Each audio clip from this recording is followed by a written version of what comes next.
On this video, I would like to read Genesis 1:1 and following, read in Hebrew with an English translation and a brief exposition of the text in English.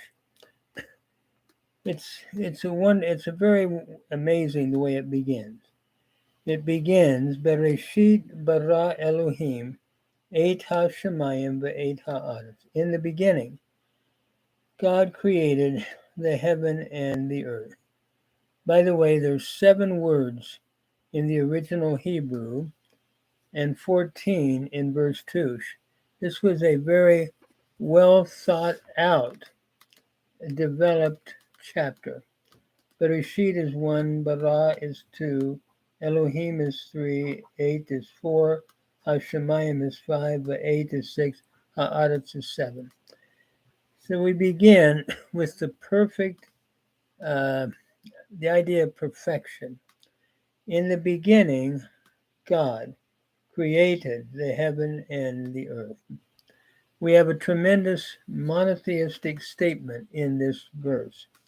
What a difference between this and the way that the Babylonian account of creation begins.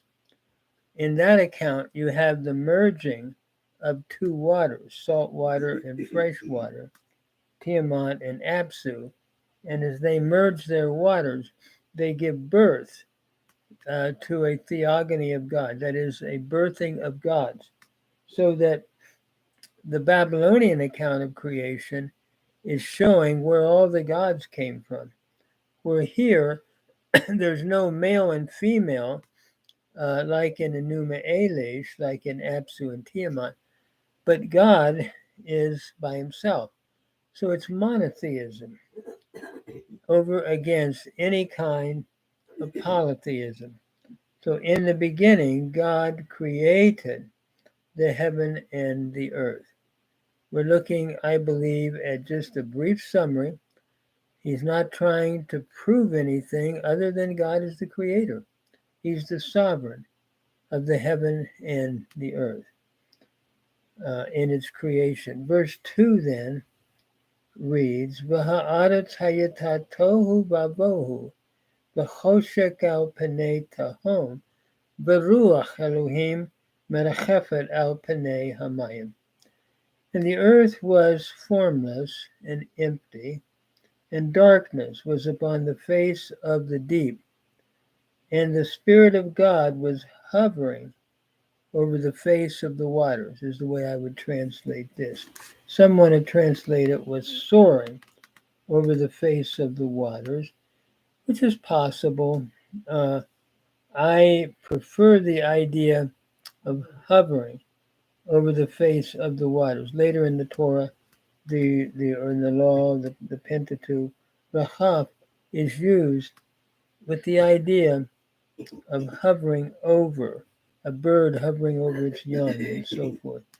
To get them to fly, to put them out so they could fly. So the earth was tohu, without form and void. It was formless and it was void. There was nothing in it at the very beginning. And darkness was upon the face of the deep. The second characteristic was darkness.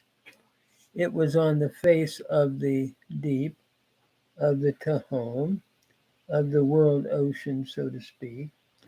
And the Spirit of God was hovering over the face of the waters.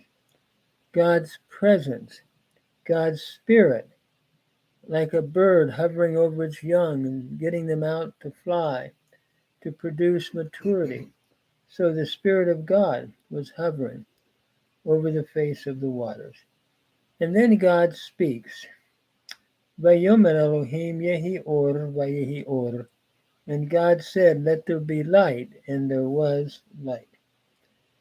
The first thing that God creates is light. In the midst of the darkness, he causes light to appear. And what a beautiful thought. God lightens up the darkness in its original form, as it were, and brings light into the world.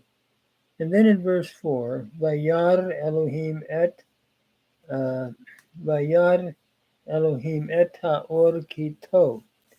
Vayivdel Elohim bein ha'or uvein ha'choshech. And God saw the light, that it was good, and he caused a division between the light and between the darkness. Notice as we look at the text here, and God saw the light, that it was good, and he caused a division between the light and between the darkness. And he called to the light and said, your name will be day. Very vivid here.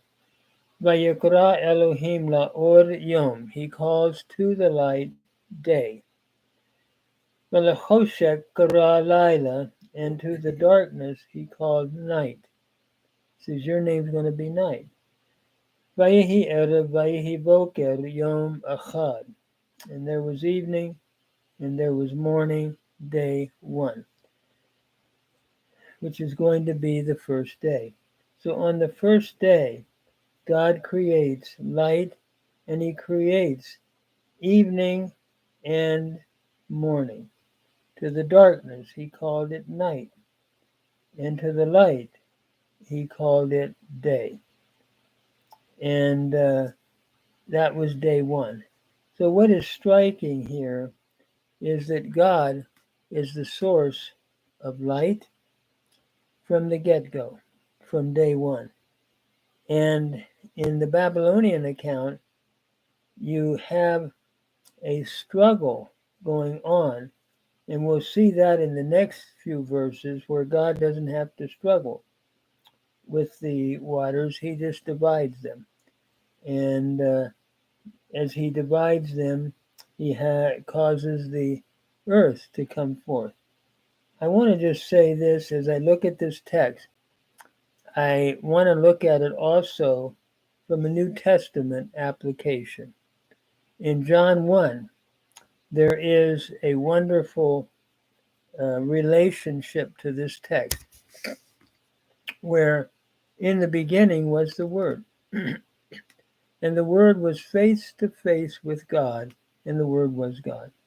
So Jesus, who is the Word, was in the beginning, John is saying, just like here, in the beginning, Bereshit bara Elohim. In the beginning, God created the heaven and the earth. And so Jesus was the agent of creation as well in John 1, because we're told that all things were made by him. And without him was not anything made that was made. So he is the source of creation, or the channel of creation. And he was in the beginning face to face with God. John tells us in the New Testament. And furthermore, we have light and darkness. In him was light. And Christ is all the way through John the light of the world.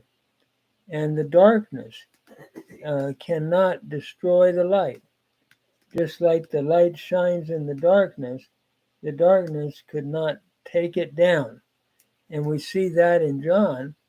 Christ as the light continues to shine, and the darkness of this world could not extinguish it. So one of the key New Testament texts that needs to be studied in relationship to this text is John 1. And we see this tremendous application to Jesus Christ.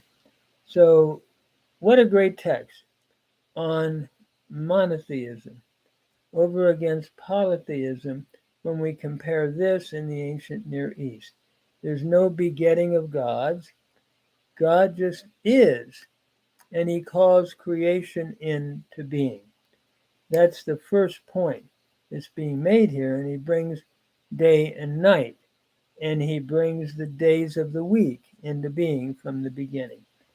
And then in terms of Christological application, in John 1, the Word, which is Christ, because the Word dwelt among us and became flesh, in John 1:14. So the Word, just like the Word here, God said, the Word represents Christ in John 1, who becomes the agent of all creation. What a beautiful fulfillment that John tells us about Christ, using this very text as a background for helping us understand the work of Jesus Christ. And just like God said, let there be light, in the New Testament application, Christ becomes that light when he said, I am the light of the world, and he who believes in me can have life. It's light and life going hand in hand in New Testament application. So this is a great text and has wonderful New Testament application and fulfillment in Jesus Christ.